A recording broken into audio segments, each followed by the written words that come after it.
अस्सलाम वालेकुम everyone, welcome to my new vlog. आज है हमारी पानी की बारी और आपको दिखाता हूँ कि एक किसान जिस दिन पानी की बारी हो किस कदर मसरूफ़ होता है। और आज का सारा दिन मेरा भी मसरूफियात में गुजरा है। चलें करते हैं आज के व्लॉग का स्टार्ट। सुबह सुबह नमाज पढ़ने के बाद अबू मुझे अपने साथ ही डेरे ले आए ताकि मज़ेरे की कुछ हेल्प कर दूँ, क्योंकि वो अकेला बंदा है और उसने जानों को चारा डालने के साथ साथ आज पानी भी लगाना है। हम ऑलमोस्ट सुबह के 5 बजे ही डेरे पहुँच गए थे। आज डेरे पहुँचते ही पता चला कि अमजद चारा काटने गया हुआ है। मैं फिर पहुंच गया उसके पास उसकी हेल्प करने। अमजद ने ऑलमोस्ट चारा काट लिया था और अब उसे पल्ली में डाल रहा था। इसके बाद हम इस चारे को उठाकर ले आए डेरे। अमजद जानवरों का चारा कुतरने में मसरूफ हो गया, तब तक मैंने जानवरों का गोबर उठाया। इतने में अब्बू ने जानवरों का दूध निकाला। आज हर कोई यकजान होकर अपना अपना काम कर रहा था। जानवरों का गोबर तो इकट्ठा कर लिया था मैंने, बट अब इसे दूर ढेर पर फेंकना मेरे लिए सबसे मुश्किल टास्क था। बट कोई ना, काम अपना था इसीलिए करना पड़ा। और अपना काम करने में शर्मिंदगी कैसी।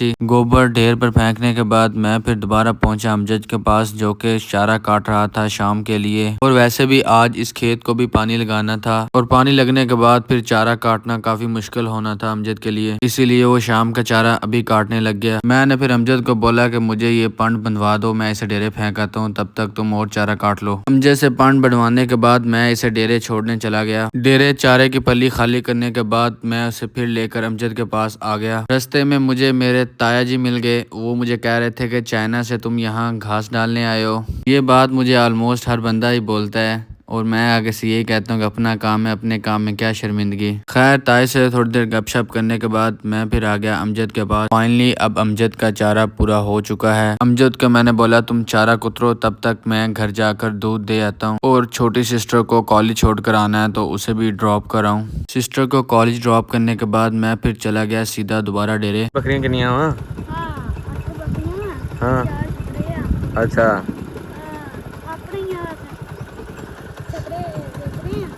किन्ने बेचने हैं? सही है, चल ठीक है ठीक है। ये हमारे हमसायों का सबसे छोटा बेटा है। थोड़ी देर खड़े होकर इसके साथ गपशप की। घर वालों को पता ना हो बट लड़का 2-3 छतरे बेचना चाह रहा है। इतने में मैं आ गया सीधे छोटे चाचू के पास, जो कि बोतलों में दूध डाल रहे थे घर के लिए शायद, क्योंकि अब्बू मुझे डेरे कहीं नजर नहीं आए थे, इसलिए इनसे पूछने आ गया। वापस खेत में पहुंचा तो देखा अमजद ने घास वाले खेत में पानी लगा भी दिया था। फिर अब्बू के कहने पर अमजद को साथ लेकर मैं आ गया डेरे, क्योंकि यहाँ से अभी हमें खाद और SOP लेकर जानी थी खेतों में। अमजद ने फिर जल्दी जल्दी खाद की बोरियां बाइक पर रखी और मैं फिर इन बोरियों को अमजद के खेतों में फेंकने चला गया। मैंने आज वैसे करने ऐसे छोटे छोटे काम ही हैं और अब्बू को भी ऐसे छोटे छोटे काम करवाने पड़ते हैं जिस दिन पानी की बारी हो। खैर, मैं खाद की बोरियां और SOP के कैन तो ले आया हूँ, बट अभी लाला शौकत अपने कमाद को पानी लगा रहा है। वो भी अपने कमाद को यूरिया और SOP डाल रहा है। आज अमजद ने फिलहाल आगे चारा वगैरह भर लिया है और अब मुझे हुक्म था कि लाले शौकत को कहो कि यहाँ से पट्टी लगा दे। जैसे ही लाला शौकत पहुंचा मैंने अपना मैसेज उन्हें डिलीवर कर दिया और वो हुक्म की तकमील करते हुए पट्टी बंद करने लग गए। इतने में अमजद और अब्बू भी वहां पहुंचा। अमजद को फिर अब्बू ने टोके तकड़ी करने भेज दिया ताकि जब पानी वहां पहुंचे तो टोक टूट कर किसी की फसल का नुकसान ना हो।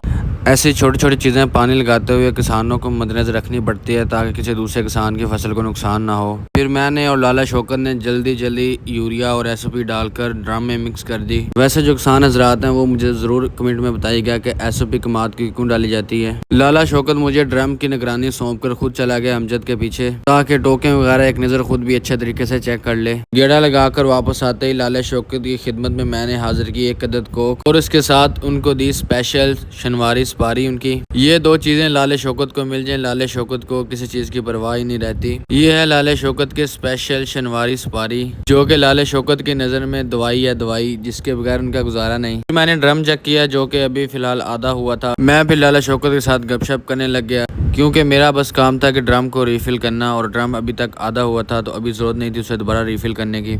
अब्बू मुझे ड्रम की निगरानी पर खड़ा करके खुद अभी तक खाद पूरी कर रहे थे दूसरे मजेरे की। दूसरे मजेरे को खाद पहुंचाने के बाद अब्बू भी आकर बैठ गए हमारे पास और लाला शौकत ड्रम में डंडा चलाने लगा ताकि नीचे जो खाद पड़ी हुई है वो मिक्स हो जाए और साथ ही साथ अमजद को इंस्ट्रक्शन दी कि अगले खेत की टोकें खोल दो। और इतने में मुझे हुक्म हुआ कि ड्रम में पानी और डालो। पर यार नहीं पर। मैंने फिर हुक्म की तकमील करते हुए ड्रम को दोबारा रिफिल किया। ड्रम को रिफिल करते ही मुझे हो गई यहाँ से छुट्टी और उसके साथ ये हुक्म हुआ कि एसओबी के कैंस और खाद की बोरियां ये छोड़ कर आओ डेरे। काम तो वैसे इतना कुछ खास मैंने किया नहीं, बट फिर भी मुझे हल्की हल्की भूख महसूस होने लग गई। डेरे पहुँचते मुझे मिल गए लाला सफदर, जिनकी अब नेक्स्ट पानी की बारी है।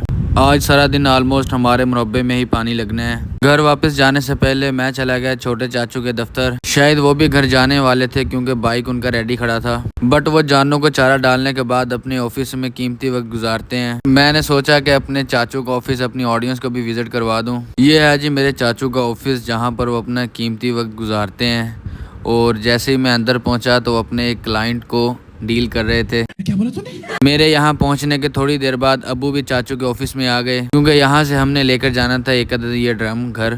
चाचू से अप्रूवल मिलने के बाद चाचू के क्लर्क ने उठकर ड्रम मुझे बाहर निकाल दिया। मैं फिर आ गया दफ्तर से बाहर, क्योंकि अंदर गर्मी काफ़ी ज़्यादा थी। मेरे बाहर आते ही छोटे चाचू भी मुझे अपने ऑफिस से अलविदा करने बाहर आ गए। मैंने गलती से पूछ लिया कि घर वापस कब जाना है, और चाचू का कुछ जवाब ऐसा था। इस बात से आपको अंदाजा हो गया होगा कि उन्हें अपने ऑफिस से कितनी मोहब्बत है। हम फिर आगे ड्रम लेकर घर वापस। और एक चीज तो आपने नोट की होगी कि आपका भाई पहले से काफी ज्यादा गोरा हो गया है, क्योंकि धूप में सारा दिन गश्त करना पड़ता है और सूरज ऊपर से फेयर एंड लवली की बारिश कर रहा है। घर पहुंचते ही मैंने अपनी बहनों से ब्यूटी टिप्स लेने स्टार्ट कर दिए, क्योंकि अब दिन कम ही बचे हैं चाइना वापस जाने को। खैर छोड़े, फिर फ्रेश होने के बाद मैं और अब्बू निकल पड़े RDNB में, जो कि मेरे अब्बू का आबाई गाँव है और मेरे अब्बू के चाचू और ताए वगैरह की फैमिलीज उधर ही रहती हैं। हम दरअसल जा रहे थे अब्बू के चाचू का पता लेने, जिनका हाल ही दिनों में एक्सीडेंट हुआ था। रास्ते में जाते हुए अब्बू मुझे अपनी आबाई ज़मीनें दिखाने लग गए, जो कि पहले अब्बू लोगों की मलकियत होती थी, और फिर मुझे अपने बचपन की आबीतियाँ सुनाने लग गए कि किस तरह इन खेतों में काम वगैरह किया करते थे और अपने आबाई गांव RDNB में किस तरह जिंदगी गुजारा करते थे। मेरे अब्बू के अभी भी सबसे ज़्यादा दोस्त इसी RDNB के हैं, और जब भी अब्बू के साथ मैं यहाँ आता हूँ तो हर गली में ऑलमोस्ट कोई ना कोई बंदा मिल जाता है, जिससे खड़े होकर अब्बू सलाम दुआ करने लग जाते हैं, क्योंकि अब्बू ने ऑलमोस्ट अपनी ज़िंदगी के 2 हिस्से तो इसी RDNB में गुजारे हैं। अभी गांव इंटर ही नहीं हुए थे कि एक डेरे पर आदमी ने अब्बू को जाते हुए देख लिया और आवाज़ लगा ली। ये लोगों का प्यार मोहब्बत भी है, और वैसे भी मेरे अब्बू ने अपनी जवानी इन्हीं लोगों में गुजारी है। ये है वो RDNB जहाँ मैंने आँख तो खोली बट अपना बचपन नहीं गुजारा। मैं ऑलमोस्ट 50 दिन का था जब अब्बू लोग यहाँ से मूव कर गए थे। खैर छोटे, ये भी एक लंबी कहानी है। अभी हम फिलहाल पहुंच चुके हैं अब्बू के चाचू के घर, जो कि मेरे दादा अब्बू भी हैं। जैसा कि आपको व्लॉग के स्टार्ट में बताया था कि इनका हाल ही में एक्सीडेंट हुआ है, और इन्हीं की खैरियत दरियाफ्त करने हम RDNB में आ जाए हैं। अल्लाह का शुक्र है कि अब इनकी तबीयत पहले से काफ़ी बेहतर है। अल्लाह ताला इन्हें लंबी सेहत वाली ज़िंदगी अता करे, और आप सबसे भी दरख्वास्त है कि इनकी सेहतयाबी के लिए ज़रूर दुआ कीजिएगा। खैर अब्बू और दादा अपनी बातों में मसरूफ़ थे कि इतने में चाचू हमारे लिए लंच ले आए। लंच में हमारे लिए दाल चावल थे, जो कि बहुत ही मज़े के बने हुए थे। लंच करने के बाद हम चले गए अब्बू के एक दोस्त की तरफ। अभी अब्बू के दोस्त के घर की तरफ जा रहे थे कि रास्ते में अब्बू के एक और चाचा जी उन्हें मिल गए। मैं तो खैर इन्हें जानता नहीं था, बट अब्बू का इन्होंने वार्म वेलकम किया। नहीं मानता है सारा पिंड ही रिश्तेदार बस। देखो जी फर्क।